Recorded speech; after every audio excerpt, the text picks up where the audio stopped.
तो आप पढ़ने जा रहे हैं आदर्श विलयन। आदर्श विलयन क्या होते हैं? तो मैंने आपको अभी बताया कि जैसे मान लीजिए कि आप दो लिक्विड हैं आपके पास, एक लिक्विड ए है माने कि एक द्रव ए है और एक मैं आपको द्रव बी दे रही हूं और ये दोनों आप आपस में मिक्स करने जा रहे हैं और आपका जो विलयन बनेगा वो ए बी टाइप बनेगा। ये आपका विलयन बनने वाला है क्योंकि दोनों जो द्रव है वो एक दूसरे के कांटेक्ट में आने वाले हैं।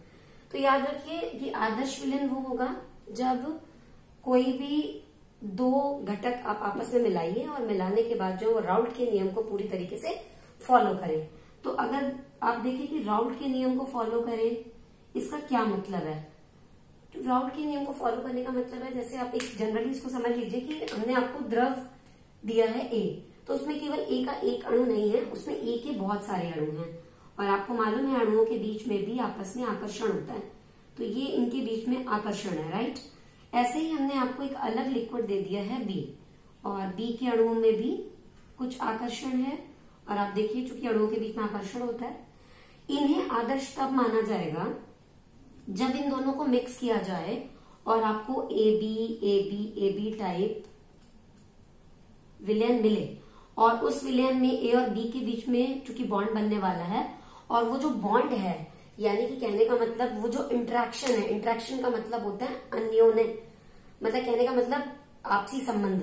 तो इनके बीच में जो आपस में बंध बन रहा है उसकी जो स्ट्रेंथ है, उसकी जो पावर है, वो इनके जो पास अपने अपने बंध थे उनकी पावर के इक्वल हो। कहने का मतलब ये है कि इसको जनरल लैंग्वेज में समझ सकते हैं आप कि जैसे मान लीजिए कि ए ने अपना बॉन्ड तोड़ा 5 किलो कैलोरी का और इसने भी अपना 5 किलो कैलोरी से बॉन्ड तोड़ा और यानी कहने का मतलब है इन दोनों को 5 किलो कैलोरी एनर्जी देनी पड़ रही थी बॉन्ड तोड़ने के लिए, लेकिन यहाँ जो बॉन्ड जब बना तो 5 किलो कैलोरी एनर्जी ही रिलीज हुई।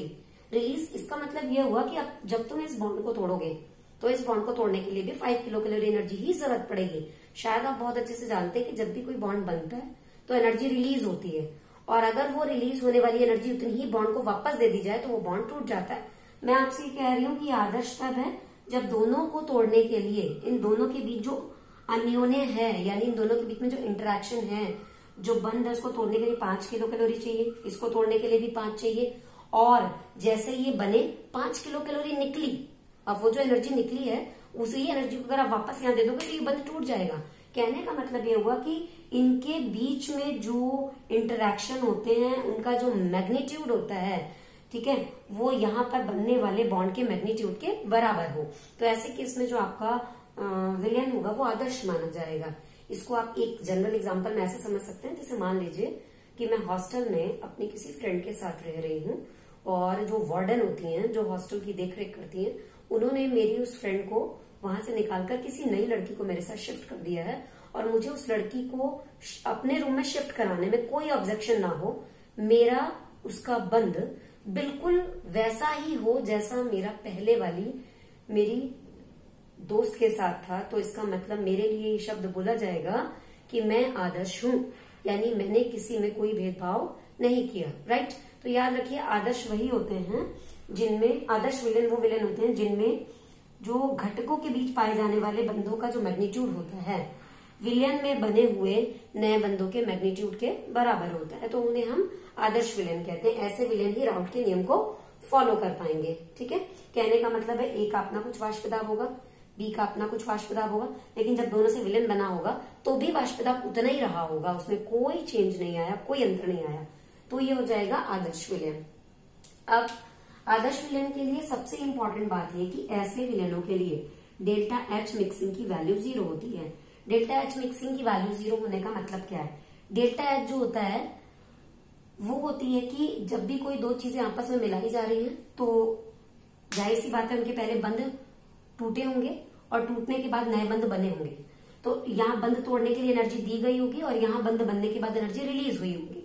तो जो नेट एनर्जी है, जैसे मान लीजिए यहाँ बंध तोड़ने के लिए मैंने आपको ए और बी के दोनों बंध तोड़ने में 50 किलो कैलोरी एनर्जी प्रोवाइड कर दी और जैसे ये बंध बने 50 निकल भी आई, तो कोई आपसे पूछे कि इस पूरी रिएक्शन में कितनी एनर्जी नेट आई, तो आपका आंसर होगा कि इस रिएक्शन के लिए जो नेट एनर्जी है वो नेट एनर्जी की वैल्यू 0 है, क्योंकि 50 किलो कैलोरी यहाँ पर एनर्जी मैंने तोड़ने के लिए दी और 50 ही यहाँ रिलीज हो गई।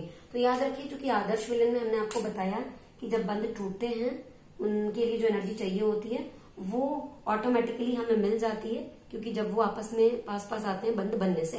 तो यानी कहने का मतलब यहाँ एनर्जी का कोई लॉस नहीं हुआ। नेट हीट ऑफ रिएक्शन यानी कि अभिक्रिया की जो कुल ऊष्मा है उसका अंतर ऑलवेज शून्य आता है। तो ऐसे सारे विलयनों के लिए डेल्टा एच मिक्सिंग का मतलब दोनों को मिक्स करने के बाद डेल्टा एच की वैल्यू ऑलवेज 0 होगी। अब हम बात करते हैं delta V mixing equal to 0 की।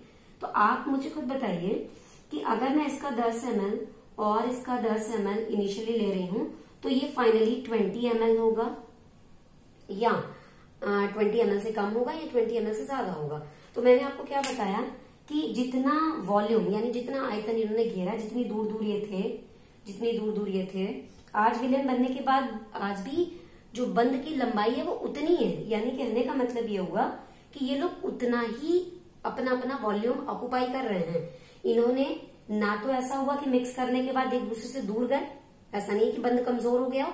अगर बंध कमजोर होता तो ऑब्वियसली एक दूसरे से दूर चले जाते, आयतन बढ़ जाता। 10 और 10 मैथमेटिक्स नहीं लगाएंगे, 10 और 10 20 नहीं होते, 10 और 10 फाइनल वॉल्यूम 22 हो चुका होता। अब आप कहेंगे 10 और 10 22 नहीं होते, तो मेरे कहने का मतलब ये कि जब ये दोनों आपस में मिक्स हुए होते और इनके अंदर पाए जाने वाले बंध पहले की अपेक्षा कमजोर हो जाते तो ये फैल जाते। फैल जाने का मतलब है अब ये पहले से ज्यादा आयतन कवर कर लेते, और जब ज्यादा आयतन कवर करते तो आपको पता है कि डेल्टा वी का मतलब होता है V2 माइनस V1। तो इनिशियल तो आपका 10-10 यानी 20 ml होता, और फाइनली इन्होंने 22 ml वाला जो बर्तन है उसका इस्तेमाल किया होता। तो आप जानते हैं यहाँ पर क्या होता, यहाँ पर 22 ml आयतन हो जाता। तो 22 में से 20 चला गया तो आप देखिए डेल्टा वी मिक्सिंग कुछ ना कुछ बच जाती, राइट। तो सबसे इंपॉर्टेंट चीज आपको याद रखनी है कि यहाँ पर क्योंकि वॉल्यूम उतना ही है तो यानी डेल्टा वी मिक्सिंग जो होती है वो इक्वल टू 0 होती है। क्लियर हो गया।